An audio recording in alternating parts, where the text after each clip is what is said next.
សូមជម្រាបសួរភ្ញៀវថ្ងៃនេះមកនាំភ្ញៀវមកមើលដីមកកន្លែងទៀតហើយនៅខាងច្បារអំពើព្រៃឯកទាំងទេដីនេះក្បាលខ្សែបដោយ100មានផ្លូវមុខក្រោយហើយផ្លូវបេតុងចូលមកដល់ដីនឹងល្មមដីនេះគេក៏រៀបចំបានស្អាតហើយតែប៉ិតគោលបំណងរបស់គាត់ធ្វើជាកន្លែងផ្ទះលំហែទេប៉ុន្តែដោយសារតែគាត់មានកន្លែងផ្សេងទៅគាត់លក់បញ្ចេញដីនឹងទៅបាទហើយគាត់ដាក់តម្លៃធូរដែរចំពោះដីនេះ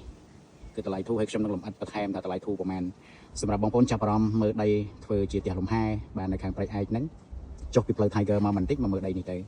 ឬក៏បងប្អូនគិតថាទិញដីនឹងហើយចាំអភិវឌ្ឍពេលក្រោយហើយយើងឆ្នៃផ្ទះនេះបាទផ្ទះនេះមកជួផ្ទះនេះគឺយើងអាចឆ្នៃស្នាក់នៅបានបាទពីមុនគាត់ស្នាក់នៅគាត់មកហាត់ប្រាណអីហ្នឹងដែរហ្នឹង